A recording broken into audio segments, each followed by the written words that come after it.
വ്യാപകമായി പടരുന്ന അനധികൃത മദ്യവിൽപ്പന ഇല്ലാതാക്കാൻ എക്സൈസുകാർ കർശന നടപടി സ്വീകരിക്കണമെന്നാവശ്യപ്പെട്ട് കള്ളച്ചെത്ത് തൊഴിലാളികൾ മലപ്പുറം എക്സൈസ് ഡെപ്യൂട്ടി കമ്മീഷണർ ഓഫീസിന് മുമ്പിൽ ധർണ നടത്തി. ധർണ CITU ജില്ലാ സെക്രട്ടറി VP സക്കറിയ ഉദ്ഘാടനം ചെയ്തു.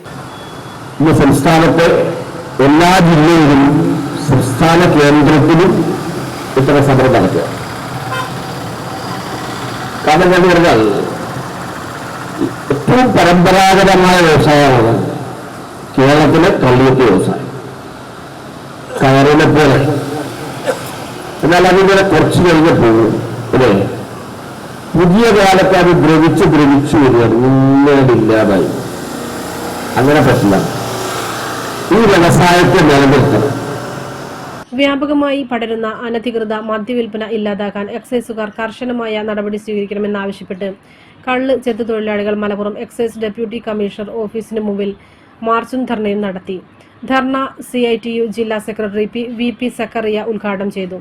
എക്സൈസ് ഉദ്യോഗസ്ഥരിൽ ചിലർ കള്ളുഷാപ്പുകൾ അടപ്പിക്കുന്നതിന് വേണ്ടി നടത്തുന്ന നീക്കം അവസാനിപ്പിക്കുക, മുഴുവൻ കള്ളുഷാപ്പുകളും തുറന്നു പ്രവർത്തിക്കാൻ ആവശ്യമായ നടപടികൾ സർക്കാർ സത്വരമായി സ്വീകരിക്കുക, കള്ളുഷാപ്പുകൾ ലൈസൻസുകൾ ഏറ്റെടുത്ത് നടത്തുന്നില്ലെങ്കിൽ അത്തരം ഷാപ്പുകൾ തൊഴിലാളികൾ കമ്മിറ്റികൾക്ക് നടത്തിക്കുന്നതിനുള്ള നടപടികൾ കൈക്കൊള്ളുക, കള്ളുഷാപ്പുകൾക്ക് 5 വർഷത്തേക്ക് ലൈസൻസ് നൽകുക, പുതിയ മിനിമം കൂലി പ്രഖ്യാപിക്കുന്നതിനാവശ്യമായ നടപടികൾ ആരംഭിക്കുക, ടോഡി ബോർഡിന്റെ കാര്യക്ഷമമായ പ്രവർത്തനം ആരംഭിക്കുന്നതിനുള്ള തുക ബഡ്ജറ്റിൽ വകയിരുത്തുക എന്നീ ആവശ്യങ്ങളും ഉന്നയിച്ച് സംസ്ഥാന വ്യാപകമായി നടത്തുന്ന സമരത്തിന്റെ ഭാഗമായാണ് മലപ്പുറത്ത് എക്സൈസ് ഡെപ്യൂട്ടി കമ്മീഷണർ ഓഫീസുകൾക്ക് മുമ്പിൽ മാർച്ചും ധർണയും നടത്തിയത്. PK Kunjumon, M Sunilkumar, advocate Keezhssery Prabhakaran, KR Krishnankutty എന്നിവരും സംസാരിച്ചു. Sahara golden diamonds, Kottappadi, Malappuram. Phone 9744 912 916.